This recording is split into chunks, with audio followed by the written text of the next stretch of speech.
Hey guys, how's it going? It's Dan here from Future Perfect Gaming, and I thought I'd do another little follow-up video because I've been quite busy on eBay buying stuff. I've been sneaking it past the wife, and it's coming up to my office and game room, and she doesn't know any of this, so I hope she doesn't see the video. So I've got another stack of PlayStation 2 games and a peripheral as well. So let's check it out. I've got lots of cool stuff.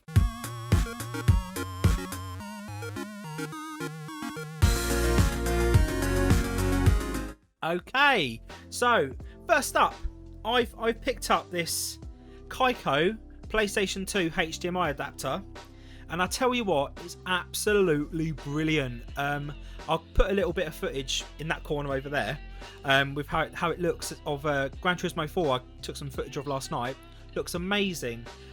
It was a bit more on the expensive side. It was £30 delivered, but I was using one of the cheap sort of Chinese knockoffs that were like £4, and I just couldn't get on with it. It worked, don't get me wrong, but it would cut out and it jittered a little bit. I didn't like it. So this, solid as a rock, picture quality is absolutely fantastic, colours are really crisp. I can't fault it. Genuinely, £30, really good investment for the PlayStation if you want to use it on a more modern TV. Also, I'm just going to mention my hair. I've gone back to having a little mohawk again. We were cutting my hair last night. My wife did a mohawk for a laugh, and I quite like it. I used to have a mohawk years ago, and yeah, I've got it back. So why not? Right. Oh, so I've got a really itchy nose today. I haven't got a snotty nose. Itchy. Right, stack of games. So this first one actually is a little bit on the rare side, and this is Shadow of the Colossus, which is an absolutely fantastic game. One of my sort of top tier games from recently. I mean, I say recently, in the last couple of years, played it on the PS4, completed it, loved it. I played the original version, never owned it originally, but here we go. I have picked up the cardboard version, the cardboard sleeve. It's in pretty good nick, a little bit tatty around the edges. But yeah, it's really nice artwork in it, and it's got all the artwork cards all still in there intact. So yeah, I actually picked it up for an absolute bargain on eBay. It was about, I think I paid about £10 plus £2 postage. It was on there for £20, and I made a cheeky little offer of £10 because I saw it had been relisted. So I thought, oh, you never know. So £10, I'm well happy with that, and that is quite a nice little collector's piece as well. This next game I have quite fond memories of when I was younger. I played this game a lot, and I actually forgot what it was called. So for those of you that have ever played Dark Cloud, there's a Dark Cloud 2, but in the UK it was called Dark Chronicle. See, I forgot it was called Dark Chronicle until recently. I've been looking for Dark Cloud 2, and I was like, why didn't it come out?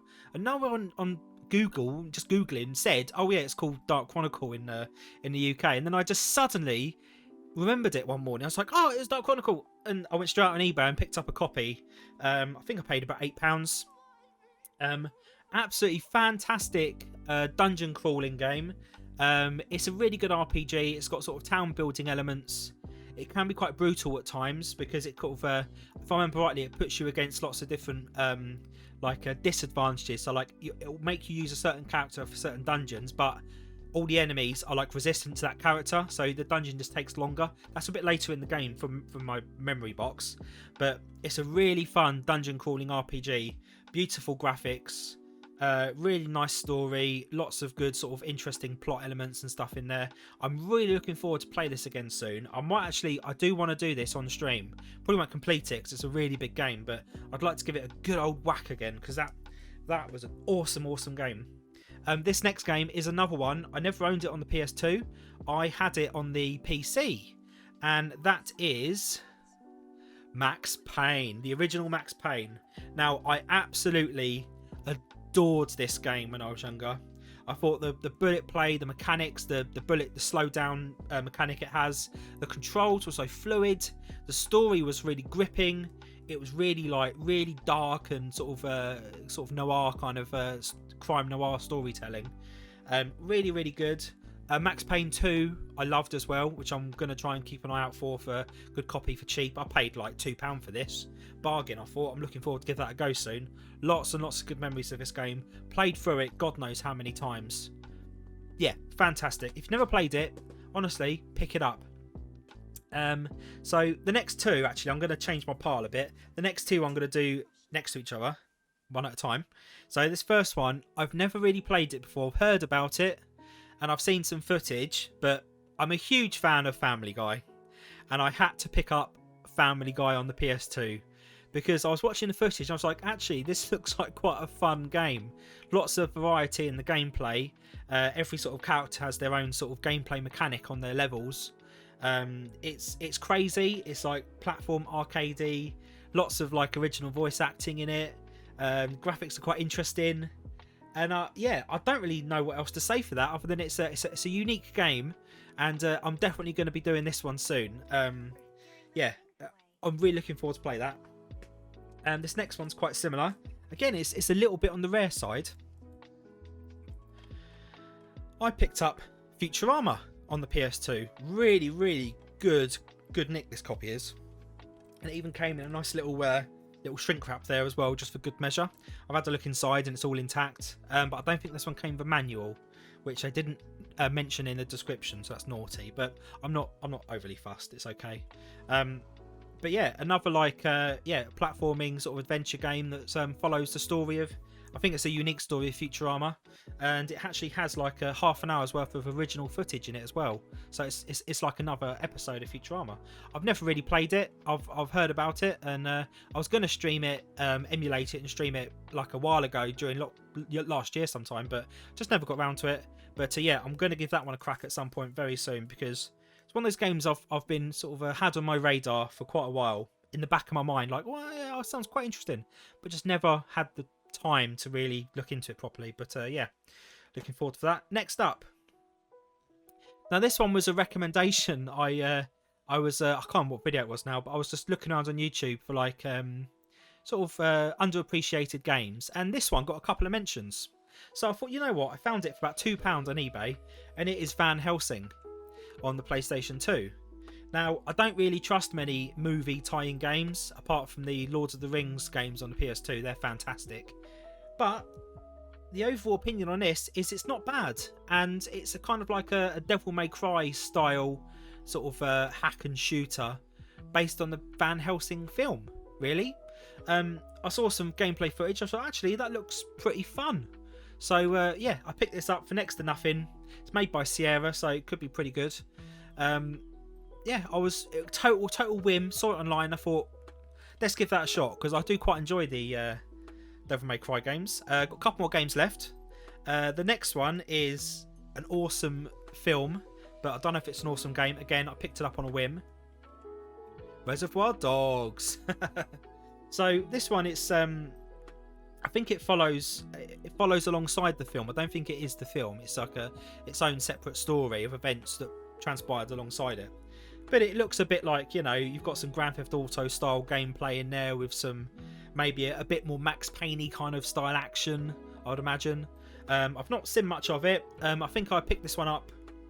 Where was it? I think this was eBay as well, actually. I think I saw it in CEX the other week, but I never bought it.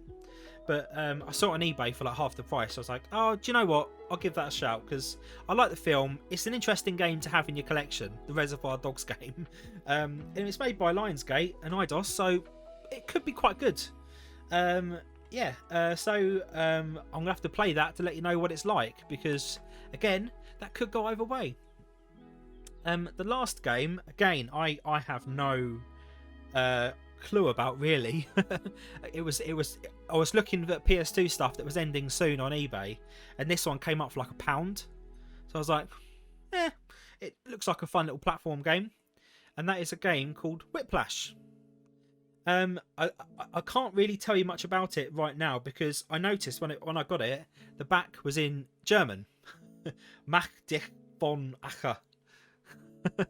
So yeah, but it looks like quite a fun little sort of cartoony, puzzly platforming game. I would imagine reading between the lines, but you know, it might be completely in German, so it might not even work. Maybe that's why no one was bidding on it, because I never looked at the pictures that showed you the back. So that could go either way. But I will let you know what this is like. I'll give that a go soon. But yeah, that's my next little haul of PS2 games. I've got quite the little collection building now. It's been really, really good fun sort of researching the games, and there's so many games. I was like, oh my god, I used to play that when I was younger and I've forgotten all about it. Or I remember playing the demo of that game to death but never owning the game. See, now I'm older and I've got all this extra money and income because I've got like an actual grown-up job. I can actually go and buy these things, you know, and it's not expensive. Like when I was younger, I couldn't afford £30, £40 for a game, you know, but now it's all open. The PS2 collecting market is so good. There are some games that go for like £1,000, you know, don't get me wrong, but to get those mid-tier rare games that are quite interesting to own, you're not going to spend much more than 20 quid normally. And I've got another bundle of games on the way that I picked up from an eBay store that's got one game in it. I paid a tenner for the whole bundle, and it's got one game in it, which I researched it because it stood out. That's the only reason why I bought the bundle. One game alone is 30 quid to buy. And I think that was, it goes for about 20-30 quid, sorry, on eBay. It was Destruction Derby Arenas. So though, again, I love Destruction Derby. I've heard good things about the game. Never played it, but it stood out. And that's the thing. If I see a game bundle and I see a game that stands out, that's not the normal sort of CEX fodder, you know, eBay fodder, it stood out. And I was like, I researched it and I was like, actually, yeah, that's a bargain. 10 quid, and there's about 9 or 11 games. I can't remember now, but most of the games were ones I don't own, but normal games. But that one game, I thought that's going to make it worth it. So adding that to the collection. So I'm really liking picking up all these little rare, slightly more obscure games that are kind of the mid-level rare games. I think that's the best way to put it. But yeah, thanks for listening to me go on about my new games for the last 10 minutes or so. If you have enjoyed the video, please do leave a like and subscribe. I'm trying to bring this channel back from the ashes. You know, maybe give it a share. I'm going to be doing some footage very soon of my PlayStation games. I'm not quite sure how yet. Either going to be doing it live stream or sort of recorded videos with sort of a narrative, just going over some of the games. I'm not entirely sure, but keep an eye out for that. And I will talk to you guys again real soon. Thanks for watching. Take care. Bye-bye.